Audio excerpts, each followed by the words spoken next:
5 बार उन्होंने लखनऊ से देश की संसद में प्रवेश किया। 10 बार लोकसभा के सदस्य, 2 बार राज्यसभा के सदस्य, 3 बार प्रधानमंत्री के रूप में इस देश को अपना यशस्वी नेतृत्व भी प्रदान किया।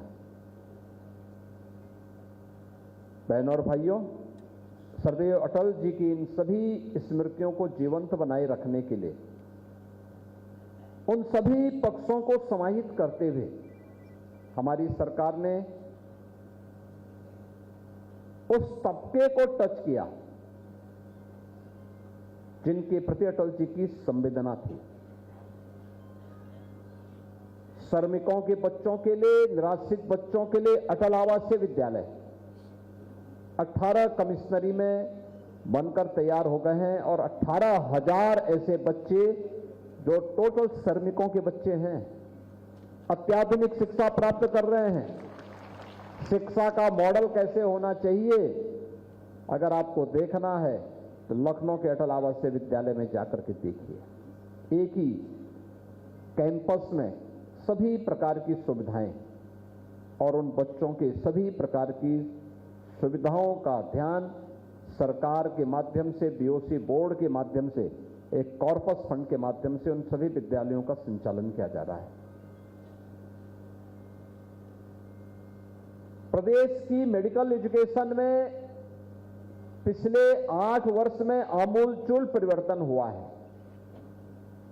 आमूलचूल परिवर्तन।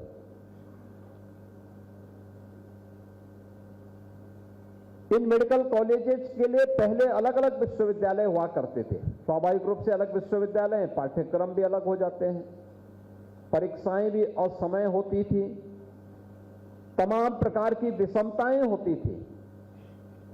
और सरदेव अटल बिहारी वाजपेयी जी की लोक भवन मुख्यमंत्री कार्यालय के पास जब प्रतिमा के प्रथम पुण्यतिथि के अवसर पर आदरणीय प्रधानमंत्री जी श्री नरेंद्र मोदी जी अटल जी की मूर्ति के अनावरण कार्यक्रम में आए थे, उस मूर्ति अनावरण कार्यक्रम के अवसर पर उन्होंने लखनऊ में उत्तर प्रदेश का पहला मेडिकल यूनिवर्सिटी अटल बिहारी वाजपेयी जी के नाम पर लखनऊ में जो स्थापित है उसका शिलान्यास किया और आज उत्तर प्रदेश के सभी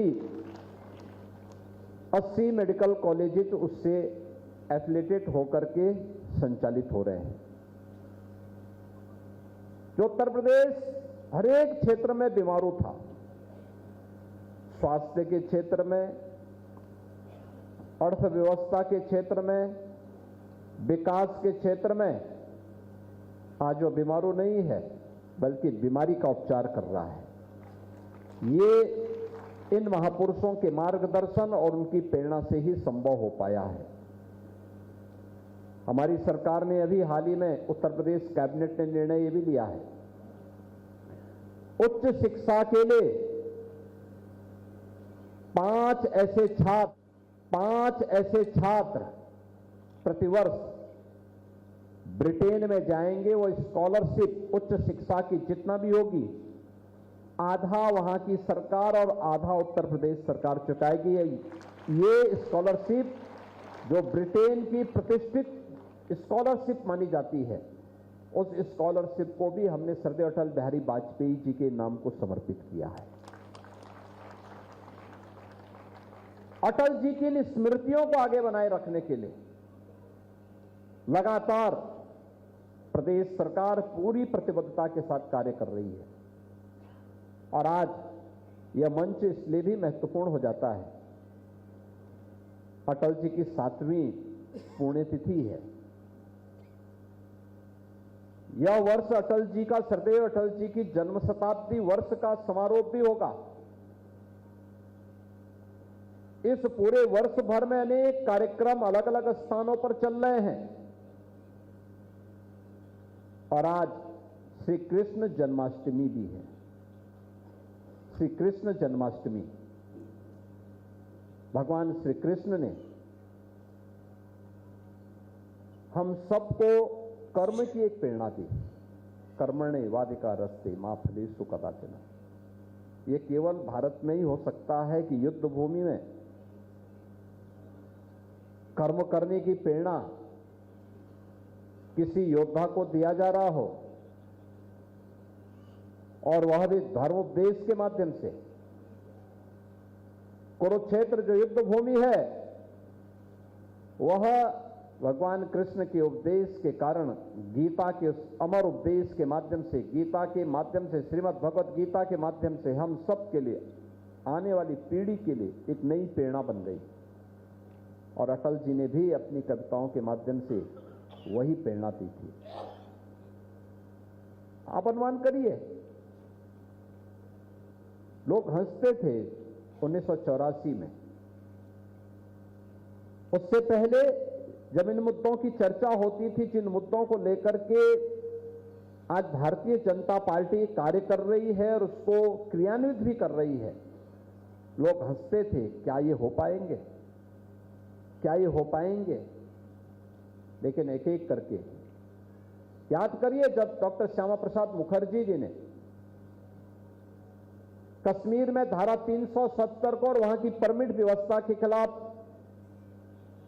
एक नारा दिया था कि एक देश में 2 प्रधान, 2 निशान, 2 विधान नहीं चलेंगे, नहीं चलेंगे, लोग हंसते थे, सब फालतू की बात कर रहे हैं। लेकिन जब हम एक स्वर में, एक भाव के साथ एकजुट होकर के उसके खिलाफ अभियान चलाते हैं, तो परिणति क्या होती है, रिजल्ट आता है। आज कश्मीर में प्रधानमंत्री मोदी जी के नेतृत्व में धारा 370 सदैव के लिए समाप्त हो गई।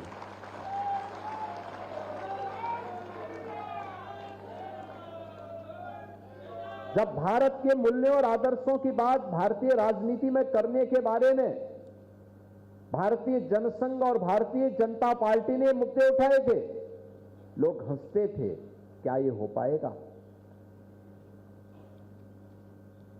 जब भारतीय जनता पार्टी ने अपने अधिवेशन में 1989 में श्री राम जन्मभूमि के मुद्दे को उठाया था, लोगों ने कहा था कि भटक गई है, अब कुछ नहीं होने वाला है। लेकिन नेतृत्व पीछे नहीं हटा, लगातार लड़ता रहा, लगातार कार्य करता रहा। अंततः परिणाम आया ना, 500 वर्षों के बाद अयोध्या में रामलला का विराजमान हुआ, भव्य राम मंदिर का निर्माण हुआ।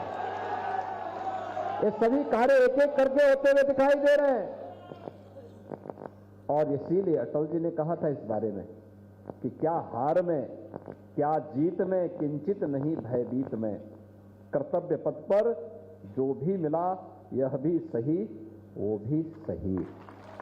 वरदान नहीं मांगूंगा, हो कुछ पर हार नहीं मानूंगा।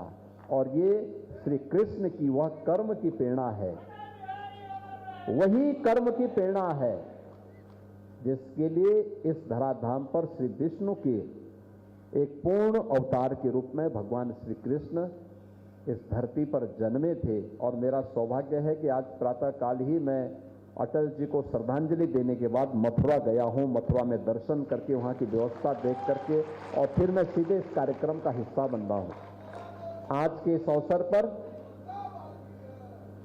भगवान श्री कृष्ण के चरणों में नमन करते हुए, उनके अवतरण के दिवस पर उनके चरणों में नमन करता हूं। सर्वदेव अटल जी को उनकी पावन पुण्यतिथि पर उनकी स्मृतियों को नमन करते हुए विनम्र श्रद्धांजलि अर्पित करता हूं। और हम सब